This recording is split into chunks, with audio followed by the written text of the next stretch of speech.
BJP पे मत करो। तुमने तो बीजेपी को मजबूत किया यहाँ पर, तुमने बीजेपी को दूध पिलाया यहाँ पर, तुमने मोदी की पार्टी को मजबूत किया यहाँ पर, और तुम्हारी सरकार है। और 27 मार्च को जंगीपुर के रघुनाथगंज में तमाम आरएसएस के लोग आकर यहाँ पर आतंक फैलाते हैं, और ममता बनर्जी बोलती है नहीं ओवैसी आएगा तो वोट कट जाएगा। ममता बनर्जी सुन लो, ओवैसी आएगा तो इंशाअल्लाह अमन रहेगा और इंसाफ होगा इंशाअल्लाह। तुमने 15 साल से हमको इस्तेमाल किया, तुमने उन इलाकों को डेवलप किया जहां पर मुसलमान नहीं रहते, जहां पर मुसलमान की 50% आबादी है। ममता बनर्जी ने उसको लावारिस बनाकर छोड़ दिया।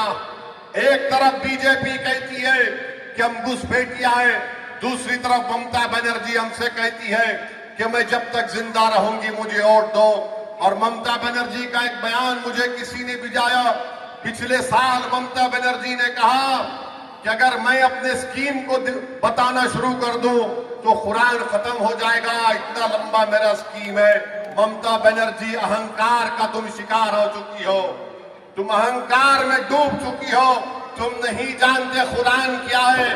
कुरान इंसान का लिखा हुआ कलाम नहीं है, ये अल्लाह का कलाम है। ममता बनर्जी तुम अहंकार में डूबकर इस तरह की बकवास कर रहे हो।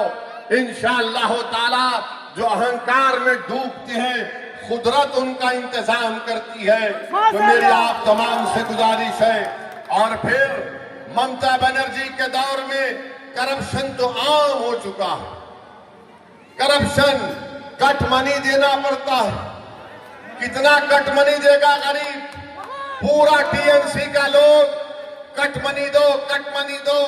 तुमको घर का स्कीम चाहिए 1,20,000 तो 20,000 हमको कमीशन दो,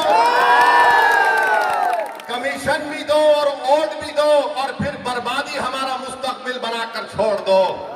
तो मैं आप तमाम से अपील कर रहा हूं कि इस टीएमसी और बीजेपी के जुल्म और नाइंसाफी के खिलाफ आपको 23 तारीख के दिन गुड्डी पर बटन दबाकर अपनी पार्टी को कामयाब करना है।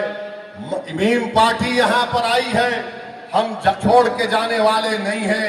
ममता बनर्जी और टीएमसी और बीजेपी उनके पास ताकत होगी, मगर याद रखो अगर भारत में किसी सरफिरे का नाम है तो असदुद्दीन ओवैसी है। मैं हमेशा कहते आया हूं कि मैं अपनी मीम पार्टी के लिए, अपने मकसद के लिए अपनी जान को भी कुर्बान करने को तैयार हूं, मगर पीछे हटने वालों का नाम मीम पार्टी नहीं है। हम हरगिज पीछे नहीं हटेंगे। हमारा मकसद ये है कि भारत को अगर मजबूत बनना है, भारत को अगर ताकतवर बनना है, तो भारत के 14% मुसलमानों को पिछड़ा रखकर, गरीब रखकर, तालीम से महरूम करके, उन पर जुल्म करके हम भारत को ताकतवर नहीं बना सकते। हमारी लड़ाई भारत को मजबूत बनाने की है, संविधान पर और भरोसा यकीन को बहाल करने की है। तो मेरी आप तमाम से अपील है कि मीम पार्टी को 23 तारीख के दिन आप अपने के कोड का इस्तेमाल करिए। डरने और घबराने की जरूरत नहीं है। आप बताइए हमको, अगर जिस पोलिंग बूथ पर आपको लगता है कि यहां पर टीएमसी के लोग कुछ गड़बड़ कर सकते हैं, तो हम बताएंगे यहां के चीफ इलेक्टोरल अफसर को कि वहां पर मौसर इंतजाम किए जाएं।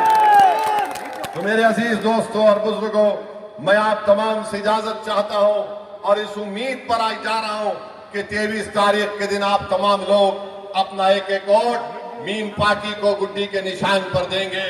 और मैं अपनी बात को खत्म करता हूं, आप मेरे साथ नारा लगाइए, नारे तकबीर, नारे तकबीर, नारे तकबीर। Meme party, meme party, meme party. बहुत बहुत शुक्रिया। अस्सलाम वालेकुम।